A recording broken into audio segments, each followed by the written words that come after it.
नाग का वैगुण्य गमन एवं विष्णु को साथ देना। ऋषियों ने पूछा, हे महाविद्वान सुत जी, जब शिव के गण अपनी इच्छा से चले गए तब काम से विहल नारद मुनि क्या किया? सुत जी बोले, शिव जी की इच्छा से मोहित मुनि ने उन दोनों को यथाचित श्राप देकर जब जल में जाकर अपना मुख दिखा तो बंदर की सी अपने मुखाकृति को देखते उन्हें विष्णु जी पर बड़ा क्रोध आया और सोचा कि यह तो उन्हें मेरे साथ छल किया है। इस कारण वे क्रोध को विष्णु लोग चले गए और बड़ी हुई अग्नि के समान वाक्य कहने लगे। शिव जी की इच्छा से उनकी ज्ञान नष्ट हो गया था और वे गर्व से पूर्ण वचन बोल रहे थे। उन्होंने कहा कि हे हरि, तुम बड़े ही कुटिल और कपटी हो। अपनी माया से संसार को मोहित कर मायावती और मलिन चित्त वाले हो। तुम किसी के उत्साह को सहन नहीं कर सकते हो। तुम्हें पहले मोहिनी रूप धारण कर कपट के और असुरों का अमृत ना पिलाकर उन्हें मंदिरा पिलाया। यदि महादेव जी ने दया कर विष्णापान कर लिया होता तो तुम सब बहाने बाजों की सारी माया नष्ट हो चुकी होती। हे विष्णु, तुमको कपटी चाल बड़ी प्यारी हो। तुम्हारा स्वभाव अच्छा नहीं है। इसी से तो परमात्मा शिव जी ने ब्राह्मण को सबसे ऊपर कहा है। आजकल वे महादेव जी तुम्हारे चालबाजी पर पछताते हैं। इसीलिए हे हरि, यह जानकर आज मैं तुम्हें शिव जी के बल पर शाप देता हूँ, जिसने तुम पर कहीं पर ऐसा कर्म ना करो, क्योंकि तुम बड़े ही निशंक हो। कारण कि कभी बेग वालों से तुम्हारा पाला नहीं पड़ा है। हे विष्णु, अब तुम आपने इस किए हुए कर्म का फल पाओगे। हे विष्णु, तुमने स्त्री के लिए मुझको व्याकुल कर मोहित किया है और जिस रूप से मेरे साथ व्यवहार किया है, हे हरि, तुम भी उसी रूप से मनुष्य को दुख भोगने और जैसा मेरा मुख क्या है ऐसी मुख वाले तुम्हारे सहायक होंगे। तुम भी स्त्री से अलग होने से दुख पाओगे और संसार में अज्ञान से मोहित होकर तुम्हें भी नर लीला करनी पड़ेगी। इस प्रकार नारद जी ने भगवान को श्राप दिया। विष्णु जी ने शिव जी की माया की प्रसन्न और उस श्राप को ग्रहण कर लिया। फिर महादेव जी ने शिव मोह को अपनी उस माया को खींच लिया जिसने नारद जी मोहित हुए थे। उसके हरते ही नारद जी फिर पहले की तरह बुद्धिमान हो गए और पश्चात करते हुए बारंबार अपनी निंदा तथा शिव जी की माया से प्रसन्न करने लगे। फिर आकर विष्णु जी के चरणों पर गिर पड़े। भगवान ने उठाकर उन्हें अपने आसन पर बैठा लिया। नारद जी ने क्षमा प्रार्थना की तो विष्णु जी समझाकर वह, हे नारद, खेद मत करो, तुम मेरे श्रेष्ठ हो, भक्त हो, इसमें संदेह नहीं है। तुमको नरक नहीं होगा, क्योंकि तुम मुझसे मोहित होकर शिव जी का वाक्य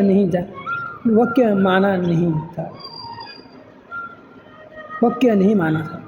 तुम उनकी और हमारे बड़े भक्त हो, इससे शिव जी तुम्हारा कल्याण करेंगे और यह तो तुम्हारे गर्भ नाशक के लिए ही उन्हें ऐसी माया की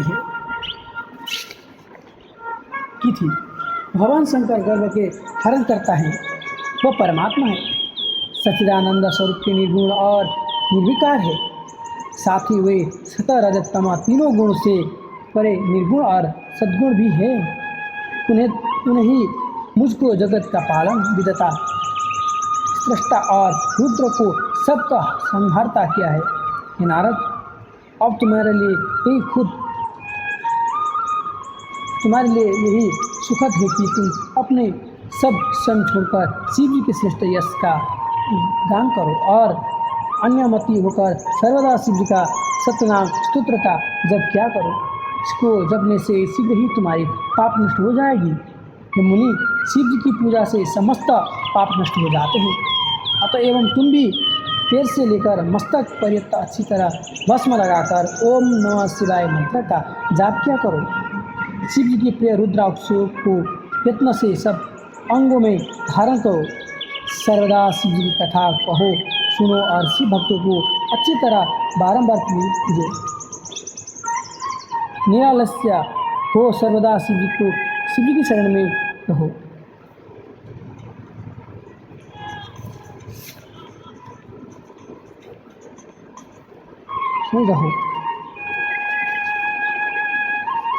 शिव जी के स्वयं चरणों को हृदय में धारण करो और शिव जी की प्रिय आनंद वन में जाओ।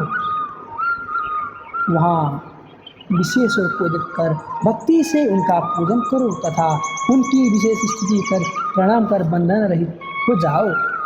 हे मुनि, इसके पश्चात आप चाहे जहाँ गमन करता है मेरे शासन पर ब्रह्मलोक में जाना और वहाँ पर अपने पिता ब्रह्मा की स्तुति कर नमस्कार करना तथा उसने भी शिव जी का महात्म्य पूछना।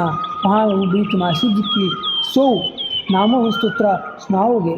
हे मुनि, आज से तुम शिव हो जाओ। शिव जी की तुम्हारे कल्याण करेंगे। शिव जी तुम्हारे कल्याण करेंगे। इच्छा पाकर शिव जी की स्तुति करते हुए उनका स्मरण और नमस्कार कर वही लुप्त हो गए। नारद जी का पर्यटन शिव गणों को सापों द्वारा कथन। बोले श्री कृष्ण भगवान की जय। सूत जी बोले, हे ब्राह्मणों, विष्णु जी के अंतर्धान होने पर नारद जी भक्तिपूर्वक शिव लिंग का दर्शन करते हुए पृथ्वी पर बिराजने लगे। उन्हें कितने ही शिव लिंगों को प्रेम पूर्वक दर्शन किया। उसी समय वे रुद्र के गण जिन्हें उन्हें शाप दिया था और उनकी नारद जी के समीप में जाकर चरणों पर गिर उसे क्षमा मांगी और वो कहा कि मुनीश्वर, आपका अपराध कराने वाले हम वास्तव में ब्राह्मण नहीं हैं, किंतु हम दोनों महादेव जी के गण हैं, जिन्हें राजपुत्री स्वयंवर माया से मोहित चित्त होकर परेश प्रेरणा से आपने हमको शाप दिया। उस समय हमने कुशमय जानकर मोह रहना ही अच्छा समझा था, अन्यथा आप हमारे प्राण भी ले सकते थे, परंतु आप प्रसन्न होकर हम पर कृपा कीजिए। सूत जी कहते हैं कि जब उन गणों ने भक्त और आदर से इस प्रकार प्रार्थना की तो उनकी वचनों को सुनकर पश्चात करते हुए मुनि ने कहा, हे सत्पुरुषों, मान्य शिव जी की गणों, शिव जी की इच्छा से ही पहले निश्चय ही मेरी बुद्धि नष्ट हो गई थी, जिससे मोहवश मैंने तुमको शाप दी। परंतु जो कुछ कहा गया है वो तो होना ही है। तो भी हे गणों, सुनो, मेरे अपराध को क्षमा करो और अब मैं तुम्हारी शापों द्वारा उपाय करता हूँ। तुम श्रेष्ठ मुनि के वीर्य से जन्म लेकर राक्षस हो गए। वहाँ तुम्हें सब प्रकार का ऐश्वर्य प्राप्त, प्रताप और बल प्राप्त होगा। तुम संपूर्ण ब्राह्मण के राजा और जितेंद्र शिव भक्त होंगे और वहीं शिव के दूसरे शरीर से मरकर पुनः अपना पद प्राप्त करोगे। सूत जी कहते हैं कि नारद जी इन वाक्यों को सुनकर महादेव जी के गण प्रसन्नता से अपने स्थान पर को चले गए। नारद जी शिवलिंग के दर्शन करते हुए दूसरे और पृथ्वी पर्यटन करने लगे। चलते चलते वे काशीपुरी में काशीनाथ जी के दर्शन करने लग गए, जो सबके ऊपर विराजमान शिव जी को प्रिय, शिव को सुख देने वाला और विश्वरूपिणी शिव रूपिणी नगरी है। उसके दर्शन कर वे कृतार्थ हो गए।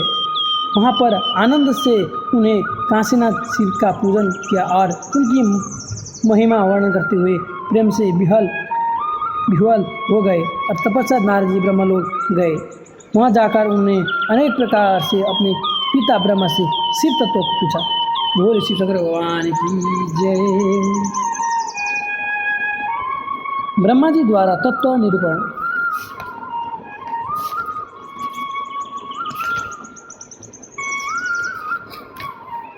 ब्रह्मा जी बोले, हे ब्रह्मन, हे बुद्धिमानों, मैं श्रेष्ठ तुमसे बहुत अच्छी बात पूछी है। तुम लोग को पकारीने लोग के हित की कामना से यह पूछा था। यथार्थ रूप से तो मैं शिव तत्व नहीं जान सकता, तथा विष्णु परम अद्भुत रूप को कुछ जानते हैं। जब महाप्रलय काल में स्थावर जंगम सब नष्ट हो गया और जिस समय ग्रस्त नक्षत्र तारा सूर्य न होने से सब अंधकार रूप था। चंद्रमा दिन रात, अग्नि वायु पृथ्वी जल नहीं था तथा प्रधान आकाश तथा दूसरा तेज भी नहीं था। शब्द स्पर्श तथा इष्ट पदार्थ कुछ भी नहीं था। गंध रूप रक्षा दिशा आदि सब अव्यक्त अप्रगट था। इस प्रकार सूची वेद्य निरंतर अंधकार से वह सद ब्रह्म ही था जिसको सता कहते हैं। जब इस प्रकार अंत असदात्मक कुछ नहीं था जिसको योगी अपने हृदयाकाश में निरंतर अवलोक करते हैं, जो मन वाणी के अगोचर के किसी इंद्रिय का विषय नहीं है, जो नाम रूप वर्ण से रहित है, स्थूल तथा सूक्ष्म नहीं, ह्रस्व दीर्घ लघु गुरुत्व से रहित है, जिसमें उपचय और अपचय नहीं है। श्रुति भी जिसको चकित होकर कहती है कि वह सत्य स्वरूप ज्ञान स्वरूप अनंत स्वरूप परमानंद परम पुरुष है, प्रभा रहित, आधार सहित, विकार रहित और आकृति रहित, निर्गुण योगम्य स्वरूप व्यापक एकाकार है, निर्विकल्प निरांबर माय रहित, उपद्रव रहित,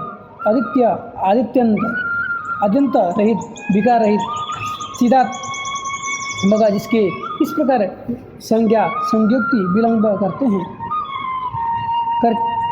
होते हैं, उसको कितने ही काल में दूसरी इच्छा हुई तब उस अमूर्त इच्छा से ही अपनी मूर्ति कल्पित की है, जो सब ऐश्वर्य गुणों से युक्त सर्वज्ञानीमयी शोभायमान, जो स्वर्गामिनी स्वरूपा, सबको देखने वाली, सबकी करने वाली, सबको एक ही वंदनाई, सबकी आद्या सर्वदा, सबकी संसार करने वाली, इस ऐश्वर्य संबंधी शुद्ध रूप वाली मूर्ति को कल्पना करके वह अद्वितीय अनादि अनंत सर्वभास चिदात्मा सर्वगामी अविनाशी परम ब्रह्मा अंतर्ध्यान हो गए, जो अप्रति परतत्व उसी की मूर्ति सदा शिव है। यही पराधीन मूर्ति पंडित उसको ऐश्वर्य कहते हैं, उसने अपने शरीर से यही स्वस्थता शरीर वाली अनापायिनी शक्ति प्रकट की है। वही प्रधान प्रकृति गुणवती परा माया है, वही बुद्धि तत्व की जानने इसी को विकार रहित कहते हैं। वही शक्ति अंबिका प्रकृति सब लोगों की ईश्वरी तीनों देवताओं की जननी नित्य और मूल कारण कही जाती है।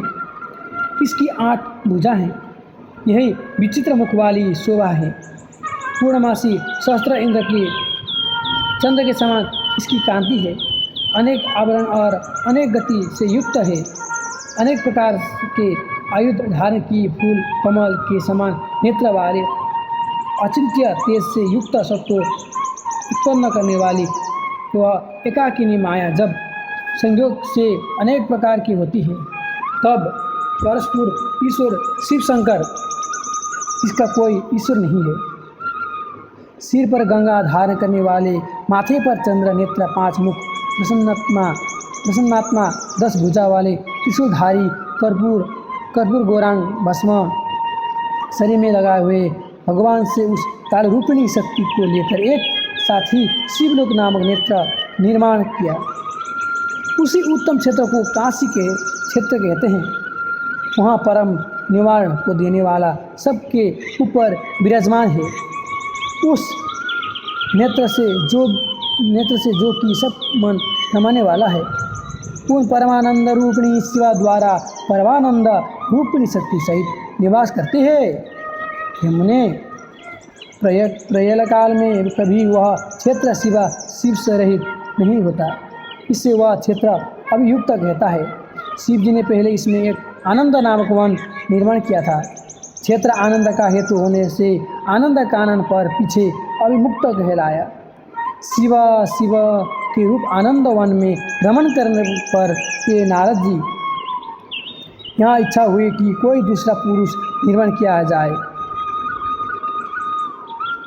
जिस पर स्वच्छंद विहार करने वाले हम यहाँ महाभार अर्पण करके निर्वाण शांति को धारण कर केवल काशी में ध्यान करे। वही सब करे और रक्षा करे जो हमारे अनुग्रह से वह सब विकृत करे। चित्त रूपी समुद्र को अंकुचित कर चिंता रूपी तरंगों से दोहलायमान सत्व रूपी रत्व रोतमो रूप ग्रह रजोगुण रूपी विद्रुम से विस्तारित इसके प्रमाद से हम मुख्य रूप आनंद का आनंद में विहार करें। मन की वृत्ति भी इसमें आरोपण कर बाहरी ग्रहीय चिंता छोड़ शांति को प्राप्त हो। वह प्रभु इस प्रकार निश्चय कर उस पराशक्ति के 10वें अंग में सुधारूपिणी आश्वा सत्यभाग से व्यापार करते हुए तब उसने त्रिलोकी एक में अति सुंदर पुरुष प्रकट हुआ जो शांत सत्वगुण से युक्त गंभीरता में सागर के समान था, पृथ्वी के समान क्षमा से युक्त था। हे मुने, जिसकी माँ उपमा किसी से नहीं थी दी सकती।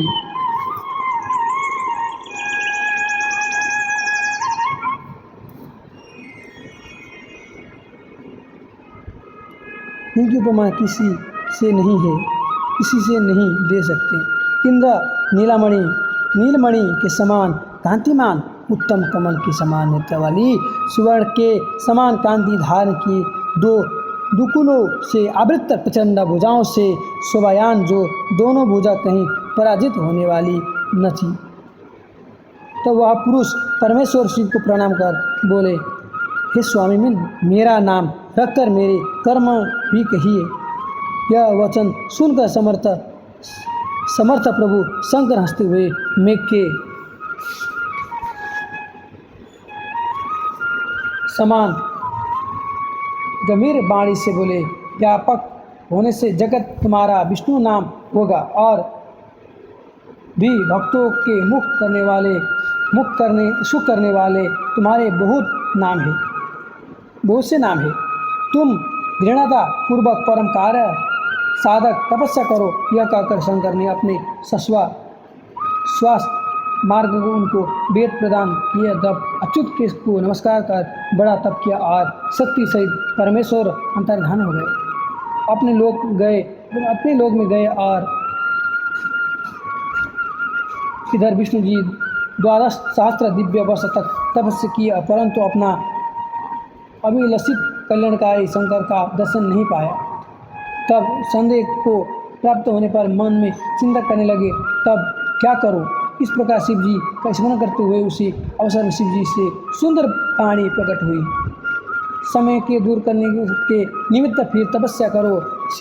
विष्णु जी ने यह सुनकर फिर दारुण तप किया।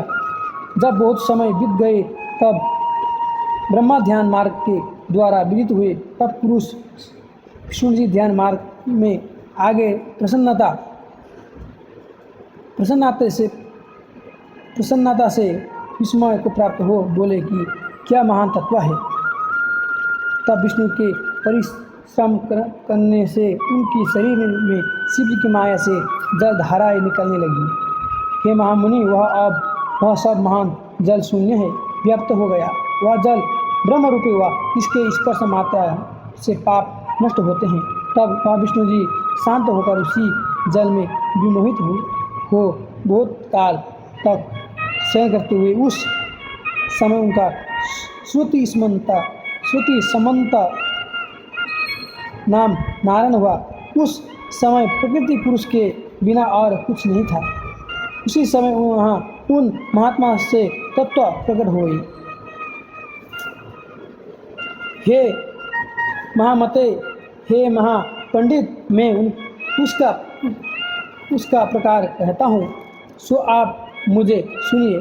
प्रकृति गुण भेद 3 गुण है, उससे तन्मात्र और उनसे 5 भूत प्रकट हुए हैं। उससे ज्ञानेंद्रिय और कर्मेंद्रिय उत्पन्न हुई है।